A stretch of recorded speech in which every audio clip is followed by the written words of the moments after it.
Hey guys, welcome back to the Confused Millennial podcast. I'm Rachel, your host and the blogger behind theconfusedmillennial.com. This podcast is all about helping you embrace more of who you are while navigating this whole adulting thing. And today's guest has lived many lives and tackled many adulting things, if you will. He is Preston Smiles. He's a massive source of inspiration, love, and empowerment, and I'm just so excited for this conversation. Preston is all about helping others lead their ideal lives and become the best versions of themselves. He's written 3 books, one with his fabulous wife, Alexi Panos, who will be coming on the podcast in the next month or so, and I'm really excited about. The two of them travel around the world now with their 6-month-old Kingston, where they host workshops and events to spread the love. I have friends who used to attend his Love Mob event in LA, and they have all just absolutely raved about it. Anyway, as you'll hear, his energy is contagious, and he is such a gift, who I'm just so excited to share with you guys. In this episode, we cover a lot of ground. So we talk about how to bring everything back to love in your life, even when you really don't feel like it. We also talk about the importance of recognizing neutral events as parents and as people today in the world we live in, and what exactly is a neutral event. And we also talk about reframing setbacks and the no's that we all hear. And really just so much more. I promise, I love this conversation, totally lit on fire, and I know a lot of you guys are going to feel the same way. So without further ado, let's hop into the interview. Welcome to the show, Preston. Thank you. I was waiting for that sound. I was like, wait, where's this normal woo-woo? That's what I'm used to hearing. That's the signature Preston sound. Yes. It just lights me up. Even when you say your name, Preston Smiles, it just always puts a smile on my face. All week people are like, oh, who are you recording with this week? I'm like, Preston Smiles. And I would just be grinning ear to ear. So first question is, how did we end up with Smiles? Yes. So my birth or given name is Preston Davis. And most of my childhood, and I'll just give you a brief background, not even most, all of my childhood, I believed that I wasn't as smart as everybody else or that kind of thing. I was put in special education classes very early. And they didn't really honor or praise or celebrate the genius that I was in certain areas. They just highlighted the areas where I wasn't as I didn't match up on the standardized test because I didn't have a standardized brain. And so very early, I started this thing where I had a soft spot in my heart for the underdog. So anybody who I felt like was being bullied or being treated, bad, in my opinion, I would treat them really well. And sometimes I would fight the people who were, treating them bad. But a lot of times I would just counteract it by making them my friends. So if somebody didn't have friends at school, I would be their one friend, just because it's jacked up for people not to have friends. And so fast forward to, I am now 22 and I'm in college, graduate school. I'm getting an MFA in theater at Louisiana State University. And there in Louisiana, it's really hot. And the theater kids, used to kind of wear all black, and they would smoke cigarettes and throw them on the ground. And there was this particular janitor named Miss Evans that, she was there all the time, same times I was. And I just saw how the kids would treat her. It was like she wasn't even human. Because she cleaned the toilets and mopped the floors, it was like she wasn't as good as them. And so and I yelled at them a couple times to not just drop cigarettes in front of her like she's some dog or something. But after a while, I just decided that I was just going to love on her and get to know her as a human. And so, I had class on Monday, Wednesday, and Friday at the same time. And I knew she would be, mopping the floors and doing the bathrooms. So I would come to class 30 to 45 minutes early, bring her a granola bar and a bottle of water. And her and I would just have a chat about life and her kids and all that stuff. And nobody saw it. It was just her and I. And later on that day, and I would see her in the hallways. And one day I was running through the hallways and just being silly as hell. And she said, "Boy, you always run around here smiling. I'm going to call you Preston Smiles with your happy self." And it was one of those moments where I was like, Preston Smiles. And I didn't even take it on at that time. But as I moved to LA to become an actor, and I got on the show Entourage at 90210 and did a bunch of commercials and stuff. And at that point I was like, okay, I know that Davis is a slave name. Like, I know that my ancestors weren't Smith and Davis. They were Ubuntu and different things like that. And, I had less of a attachment to that last name. And I was like, well, what represents me? Who am I? What is like the essence of what and who I be? And her voice came in. "Oh, I'm going to call you Preston Smiles with your happy self." And it was like, bam, there it is. Oh. Here we are 10 years later. Preston Smiles.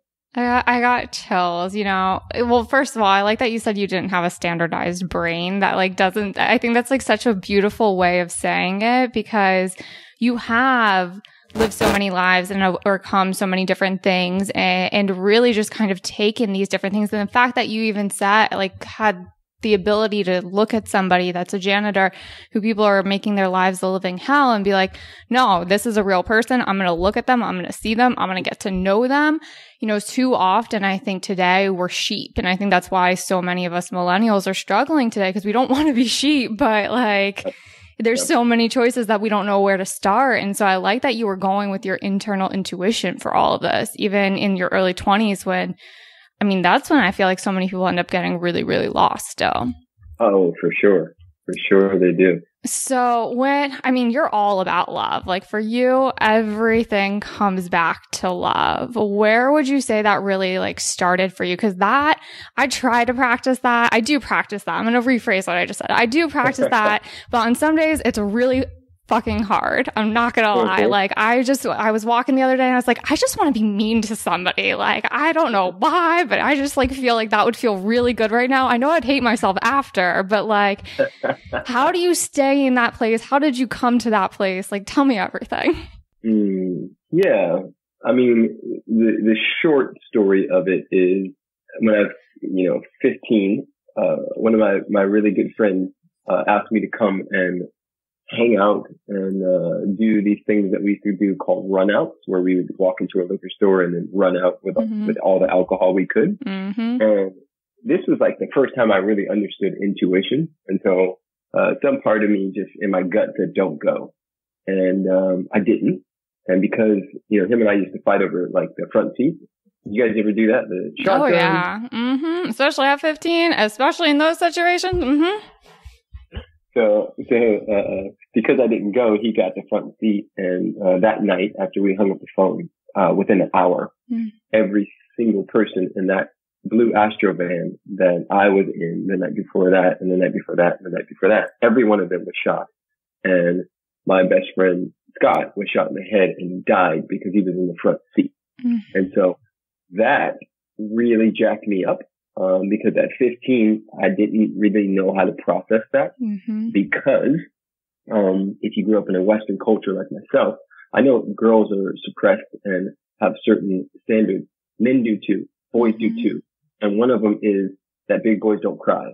And we hear that enough to the point where we don't know how to actually cry. We don't know how to actually express. And so at 15 and a half, I didn't even know how to be with a friend dying. And there's something called survivor's guilt, which I didn't even have the name for it until 5 years ago. Yeah. But I had a lot of survivor's guilt around me living and my friend not. And so I ended up, my dad shipped me across the country to Pennsylvania, and I ended up checking into this school called North Allegheny High School, which was at the time one of the wealthiest public schools in the nation. And it's like Fresh Prince of Bel-Air, but in reverse. And everybody was had BMWs and Mercedes, and there were just all these rich kids. And I ended up finding out that I was the only black male in the whole school. which instantly made me the most popular dude in the whole school. And within a few weeks, I joined like a new gang, and it was called Wexford Mafia. And I was in the car with my buddy Brad. And we were headed to a party with him. It was me, him, and like a couple other guys. Sort of the same scenario I would have been back in LA, except my friends all got shot. Mm-hmm. And so we're headed to a party, and they're listening to Outkast at the time, and we're all drinking and driving, and they're smoking weed. And I had this epiphany that the kids at my former school were doing the same thing and going to jail. And the kids at this new school were doing the exact same thing, smoking weed, drinking, listening to Outkast, Tupac, and Biggie, but they're going to Yale. Mm-hmm. And for me, it was just like interesting, like divine dichotomy of like, wait, how did this happen? Mm-hmm. And it brought me to a truth, which still resonates for me to this day, which is underneath all the stories we have about each other, whether it be gay, straight, white, black, Christian, Muslim, Canadian, American, like you name it, whatever, under all of that is our truth, which is love. And that really opened up enough space for me to see that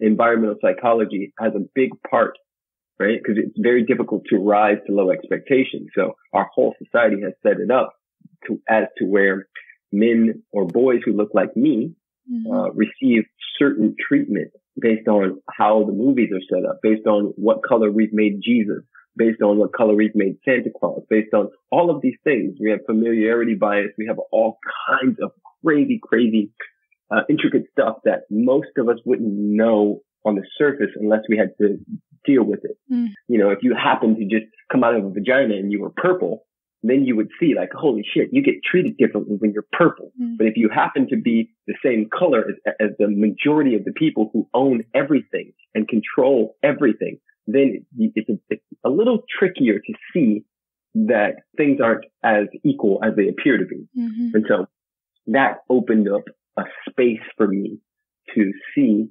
And I'm not very religious, but I also, at the time was pretty, indoctrinated with religion. And one of the religions that I was indoctrinated with was Christianity. And I remember hearing that, when Jesus was being nailed to the cross, he said, "Forgive them, Father, for they know not what they do." And that verse actually came into my head while drinking a 40 ounce in a BMW on a way to a party, like legit. And it wasn't like them. Them is the government. Them is the institutions that have set up this failure of not, I won't call it a failure, but a lot of ways that don't work for us anymore. Yeah. And so that broke the gates open, and I became like an angry vegan, and I denounced my religion, and I watched a bunch of like conspiracy theory movies and came to the conclusion, and this is how I'll end this. There was a point when I had a lot of information, which I find a lot of millennials know a lot, right? We have information, but I wasn't embodied. And I read this quote by the Buddha that said, "You will not be punished for your anger, but by it." And at that moment, I got that I was still deeply angry, and that it was coming out in sarcasm, it was coming out in different ways, but it was still anger nonetheless, because even though I understood that, you know, life isn't fair necessarily on this plane, I had this blame that I was placing. And so once I took responsibility instead of placing blame, I began to focus on love and understand that love is the highest frequency and vibration that we can choose.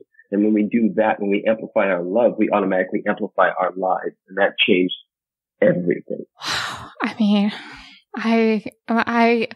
there's so many thoughts running through my head in that. Oh my gosh. I mean, I had like 15 different questions that came up while we were talking. And instead, I just want to have like a moment of silence to let that sink in for people, because the weight of what you just talked about, I mean, you to go through something so traumatic at such a young age, that's difficult to process in it of itself. And then to go through and figure out that it's survivor's guilt years later, to go through and go and find yourself in basically the same situation with people in just a different socioeconomic class. And it's true, the people from your hometown are going to jail, and the people that are doing it at this private school are going to Yale. And just, for me, it's funny that you brought up the system, because the system is probably where, to this day, like the quote about anger really hit home for me, because the system for me to this day is one of those things that I just want to curse and scream, and it doesn't make sense. And I listen to my friends who watch Orange is the New Black, like season 5, the riot season, and they think it's entertainment, and they don't understand that the things she's asking for in the riot are basic human rights that people in our prison system can't get. They don't understand. I was just talking to my friend whose dad was in prison. I'm like, you aren't the norm. The fact that you didn't end up there too, like the fact that you got out, you broke the cycle. Our system is built on punishment rather than rehabilitation. It's built on feeding the anger rather than finding the love. And so like what you're saying right now, like I just like wish, it's so easy to get upset because somebody rear-ended you. It's so easy to get upset because, they didn't make your latte the right way at a coffee shop. But there are people out there dying. Yes. And we're keeping them, we're keeping people hurting because we can't get to this place of love. We can't get to this place of actually understanding. And that's why I'm like, I just am speechless, because I just really want people to like go back and re-listen to that like 5 more times, because whatever it is, even if it is the latte, like that's fine. Get upset about your latte if you really need to, but chances are the person that made it wrong needs some love that day. And if we can get there and see that, like anger is a secondary emotion, underneath that is hurt, pain, loss. And how do we heal those things? We heal them through love, unconditional love, which I'm so happy that you have a son. I'm so happy to see like the type of man you raise, and breaking these kind of, I don't know what the word I'm looking for is, but breaking these kind of stereotypes and these chains that are put on men in our society. Yeah, for sure. Oh gosh. Okay. So I'm going to get off my soapbox now, because I was just I was like in tears while you were talking. It's just really powerful. Speaking of children. So I've heard you talk in the past, and this kind of builds off of what you're just saying too. This is a concept I believe in too. I called my husband right after I heard you say this, that all events in this human experience of ours are neutral events. And it's the meaning that we associate to them. It's how we react to them. It's how we respond to them. A lot of times it's what's modeled by our parents. I watched a friend, her son, her 2-year-old hit his head on the edge of a coffee table. She didn't react. He started laughing. Anybody else, if they would have gotten hysterical, the baby would have gotten hysterical too. So let's talk about these neutral events. Like, how can we reparent ourselves? How can we parent the future generation? Absolutely. I mean, you nailed it. I think that, we can unpack it a little bit. Everything that is occurring, the isness that is this life, has no stop and start button on it, right? And so it is. And there's a woman by the name of Byron Katie. And Byron Katie teaches that there are 3 types of business: my business, your business, and God's business. God's business is reality. It's what is.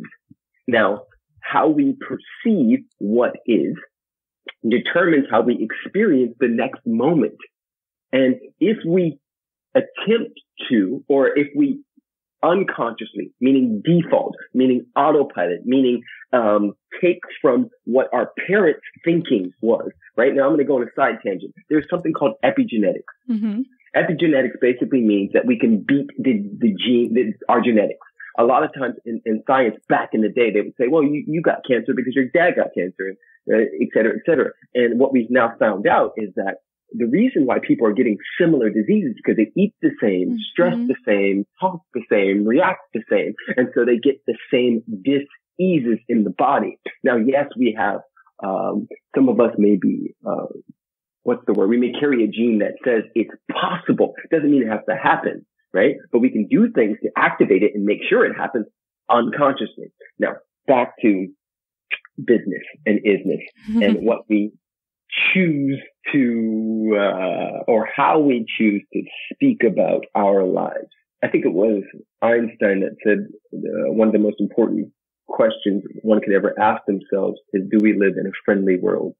Because that will dictate how the world shows up. In the Bible, it says, it is done unto you as you believe. We have heard many times in many different ways that your thoughts become things and you create your own reality. Well, that's a nice bumper sticker, but like, it's actually fucking true. Like, there is a part of our brain called the reticular activating system that legit filters in and filters out things according to our beliefs and so everything is isness. Now, how we determine what that isness is usually based on our social and historical upbringing, meaning the interpretations that we were born into, the beliefs we were born into. If you were born and came out of a vagina in, let's say, Pakistan, you may have a different experience about certain things versus somebody who was born in the U.S. Mm-hmm. Now, right in New Zealand may be wrong in Australia, right? There was a moment and a time where doctors used to prescribe cigarettes to mothers as a way to relieve stress. Mm. Right? There's so much social and historical programming and conditioning that 99%, in my opinion, of the people who I sort of come in contact on a daily basis are on autopilot. They think they're their thoughts, but they're not. They're not free thinking. And so one of the best things you could ever do for yourself is get your questions answered and your answers questioned. I'm going to say that again. Mm-hmm. Get your questions answered and your answers questioned. Do you know how many things that come through for me that are neutral events that I go, oh, that's that, or that guy's being an asshole. And then I'm like, ooh, okay, I have the asshole as the answer, right? Mm-hmm. Now, can I question asshole? Is it true with a capital T? Or is this an interpretation that I've placed upon this guy because he's not showing up the way I think he should, based on the way that I was raised, based on the way that my parents said nice people act and mean people act, and all of this is connected to social and historical programming. Now, I know I just went fucking way out there, but like, I hope that makes sense. No, that makes perfect sense to me. And I love that you went there too with the questioning your thoughts and questioning your answers and stuff like that, because you know, the confused millennial, that's what everything's about. And I always get people asking me, like, why do you want to be the confused millennial? Like, why do you want to condemn yourself, like, with that name? When I announced my pregnancy, I said the confused baby. And one of my friends, you know, he's like, don't say that about the baby, the wise baby. I was like, I'm not like condemning the kid by saying confused. It means that the kid is going to have unique questions. It means that I have unique questions, and I'm going to question all of the answers and information I get, because that like being confused isn't this like, I think, awful thing that we've associated with it. It means we're evolving. It means we're growing. It's not that we're on autopilot, as you said. For sure. You know, and so confused for me almost certainly leads to curiosity and wonder. Yes. Which are two things that are most important for creativity, for fucking everything. Like legit life doesn't evolve if we are not curious and in wonder. And my confusion about things is actually the thing that activates the curiosity and the wonder. Yes. I mean, that's so good. And I want to get into curiosity and wonder. I think that what you said though too is just so important, because a lot of the times, and I started doing this to like bring everything that you just said into a practical, like real life example for people. A lot of you guys know I have a very strained relationship with my mom, and she texted me something the other day where she had read something in a blog post I wrote, and she was like, I'm sorry you had such sucky parents. And I was like, first of all, number one, that's not what I said in the post, but that's your interpretation and that's fine. I didn't respond with that though. But to the point of, I could have read that passive aggressively. And instead I chose to read that, you know what? Maybe she's actually like understanding, you know, the pain that I felt when I was a teenager, the things I was actually referencing in the post. And so I responded to her and I said, thank you so much for that. I really appreciate it. I don't feel like that anymore. And like a heart emoji and stuff, because that's not where my mentality is anymore. So rather than choosing to read that as passive aggressive, going with what I've been programmed to believe for all of those years. I decided to question my first response and say, what's another way that this could have been intended? And how can I respond from that from a place of love? Like, so everything he's saying, that's what that's going to look like in your day-to-day life. That's huge. Yeah. Huge. It's been a long work in progress. I'm sure. That's the difference between, maybe even years of disconnect and, instant connection. Even if she didn't mean it, even if she was being passive aggressive, you responding like that, or even if she was, because here's the thing, parents, and I hope everybody is hearing me. Your parents have always had good intentions, right? Mm-hmm. This is, I believe that everybody on the planet has, let's call it, and I'm doing quotes here, good intentions. Mm-hmm. I believe that Hitler had good intentions. I believe that the people who raped and abused and stole my ancestors had good intentions. According to them and the Bible, which they used to justify those intentions, and they believed them, that made sense. Of course, you get slaves. Of course, you beat them and psychologically abuse them. Of course, because, we got to have a great country. Mm-hmm. And so, especially our parents, they did the best they could with the tools and consciousness they had available at the time. We are growing up in a society, and are creating our society while it's happening, that is completely different than what our parents and their parents and their parents and their parents experienced. This generation, this quote unquote millennial generation, is completely different. Mm-hmm. The only other comparable generation, in my opinion, would be the 1960s, and when the counterculture popped up. Mm-hmm. But for them, it was all about drugs, and this one still has a drug element to it. But I think it's less about tuning out. I think a lot of kids, especially young people right now, are popping pills and doing stuff because they want to feel.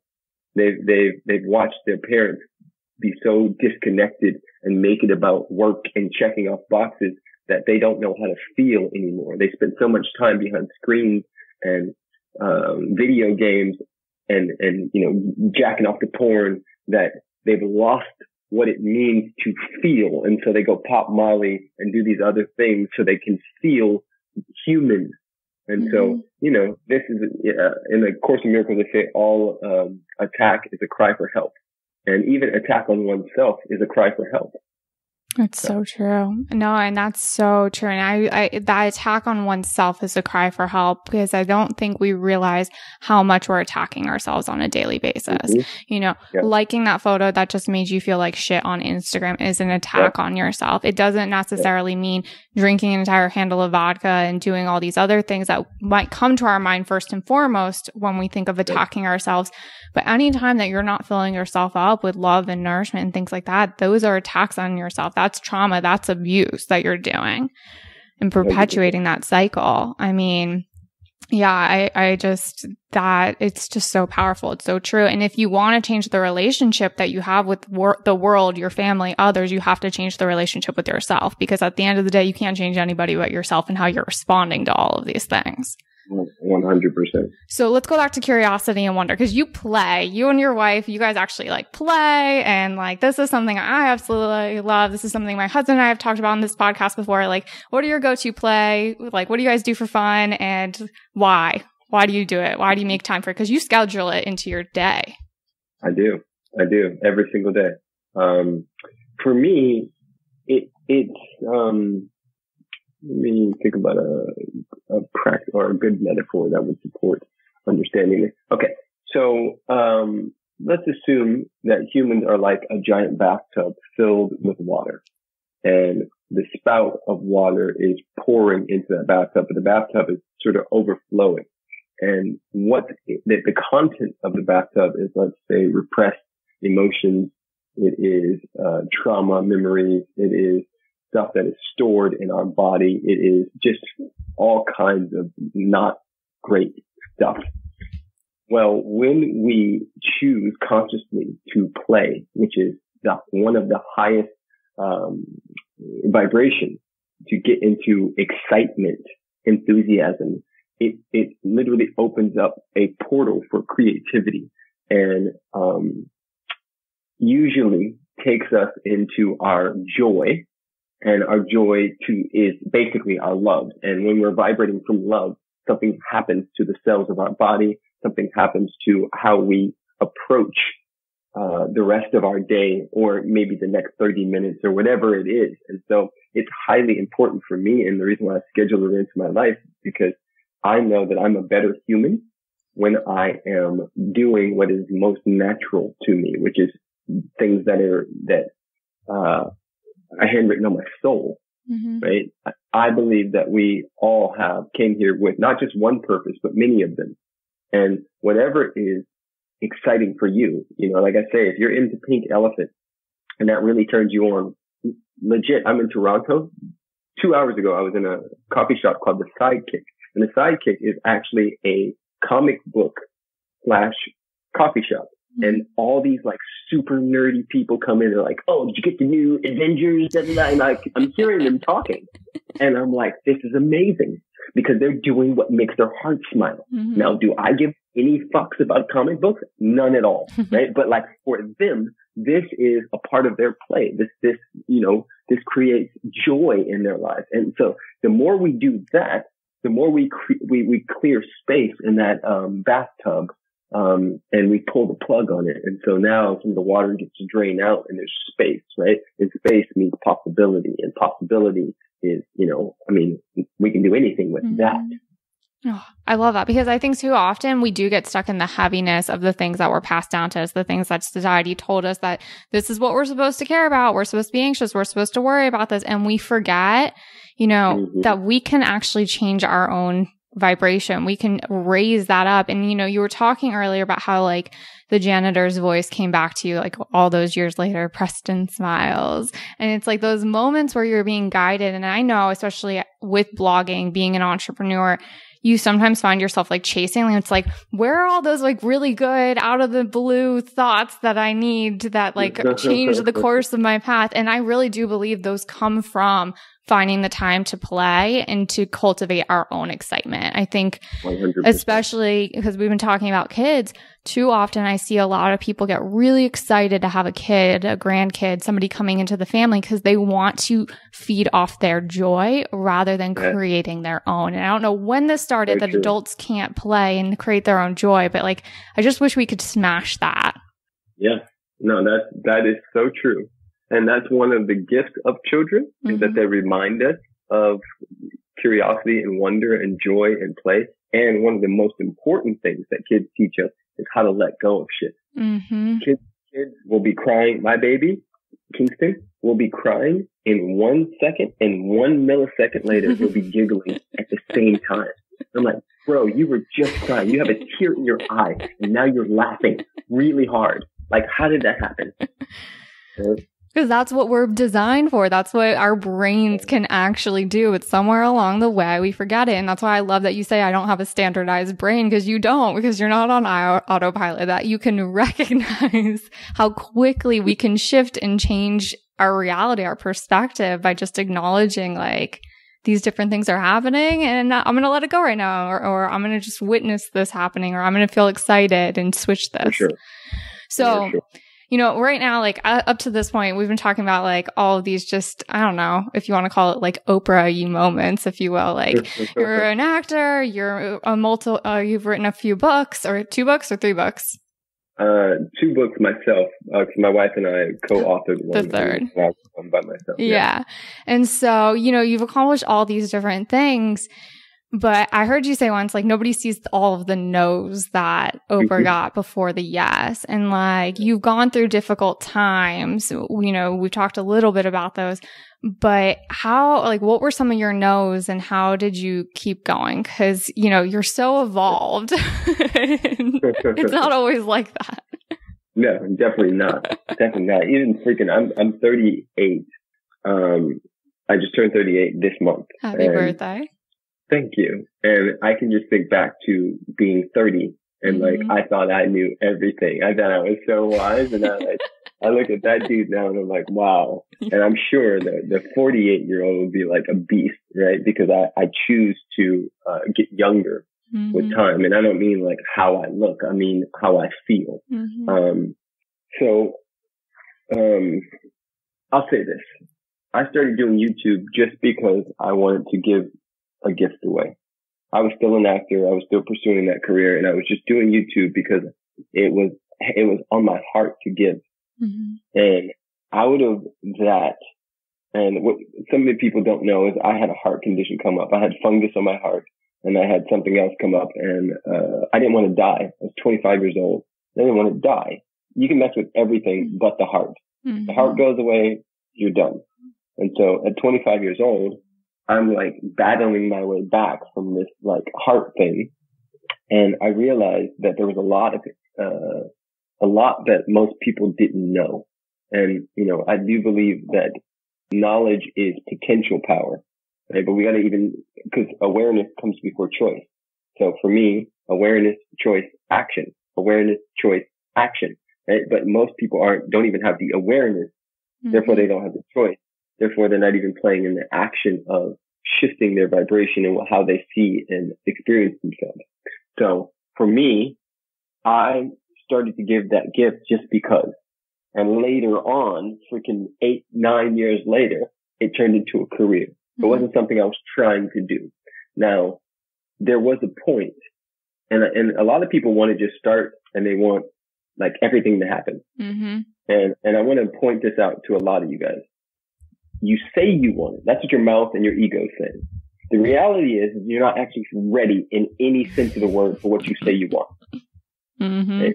It's just easy to just dream and be like, I want a Ferrari and I want the biggest this and I want that. You have the actual infrastructure. You have the body. You have the somatic body to actually hold what you say you want. That's why so many people, like lottery winners, win the lottery and then they lose it within a few years because they didn't build a body that can even hold that. They have to sabotage it back down to homeostasis. So for me, there was quite a few years where I was like, I want to be the biggest, all this stuff. And it wasn't happening. But what was happening was I was getting 13 views and like, you know, 150 views was like, yeah, I'm nailing it, right? Now, I share that because some of you guys would see that and be like, that was a no. But I perceived it as a yes. Why? Because if 13 people were sitting in your living room right now, and out of the 13, they were all watching you, and then 5 of them said, oh my God, what you just said, who you're being, just changed my life. Then that's a big deal. If 150 people showed up in your living room and you did a talk and 20 of them said, bro, what you're doing, who you're being is like shifting everything. So it looks like a no. It looked like I was not doing as well as all the other YouTubers and all that stuff. But the reality is I actually was, because these are humans. We think of things as numbers, right? 150 views. Well, 150 heartbeats, 150 souls, 150 people who were somebody's baby at some point, 150 people who are going through some really difficult times and needed that message at that moment. Like, whoa, that changes everything. And so I'm not really answering the question from the no standpoint, but I feel like this is important for people to remember that these aren't dollar signs. These are humans. And whatever you're going through and whatever setbacks you're experiencing, you know, sometimes closed doors, delays, stalls are actually the God, the universe, whatever you want to call it, protecting you from certain things.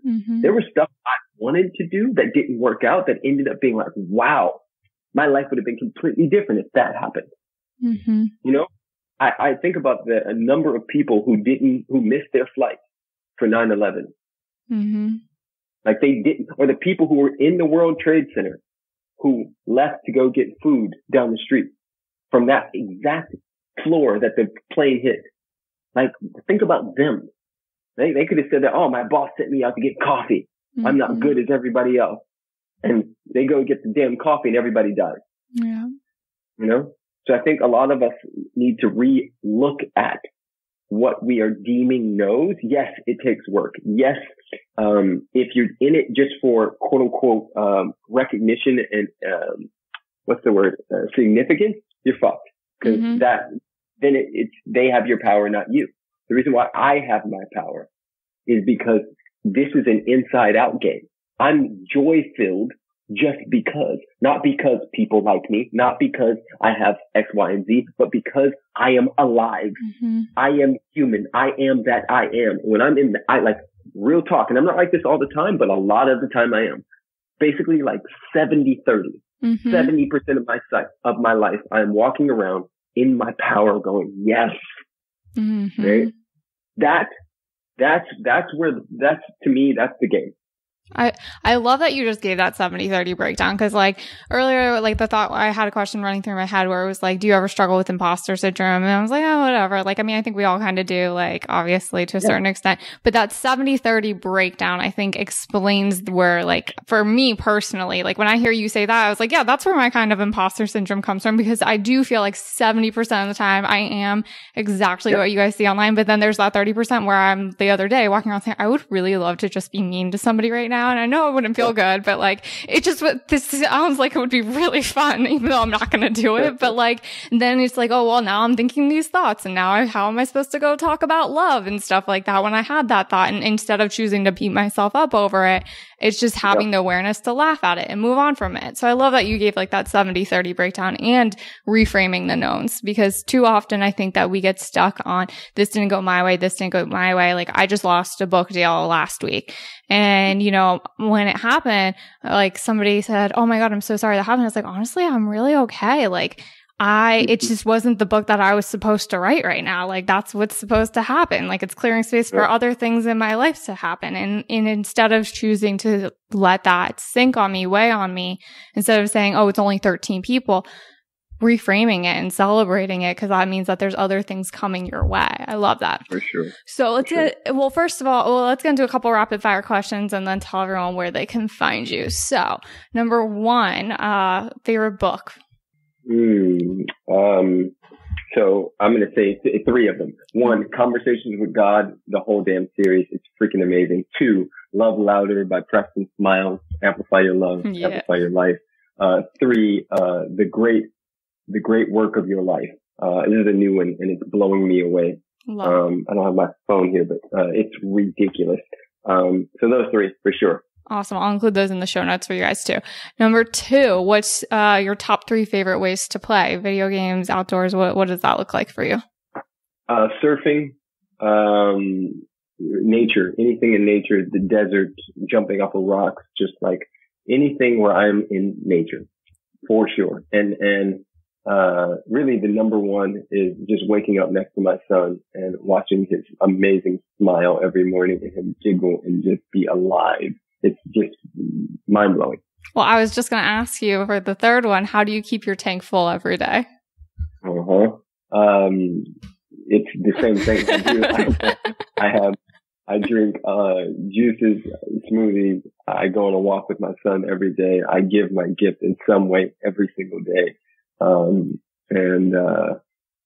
I'm consciously listening to and reading things that uplift me and remind me of who and what I really am. On that note too, remember, I'm going to add another one in here. Where do you spend most of your time online? Most of my time, I'd say, probably YouTube right now, because I like sports as well. And it's a way that I can sort of check out of, Captain personal development transformation world. Probably YouTube right now. And Instagram probably second, but a lot of my time is spent on audiobooks. I put these things in and I go on walks through nature and then I'll meditate and then I'll put them back in and listen.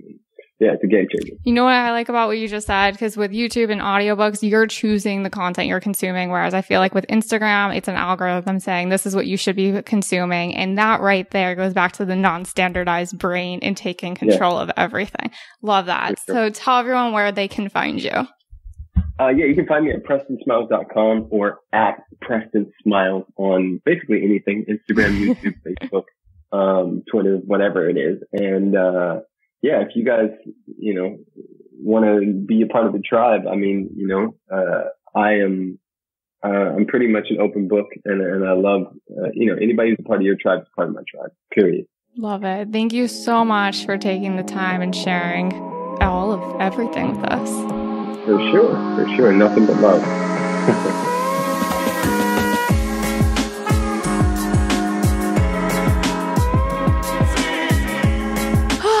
Okay, so hopefully now you guys can see why I love Preston so much.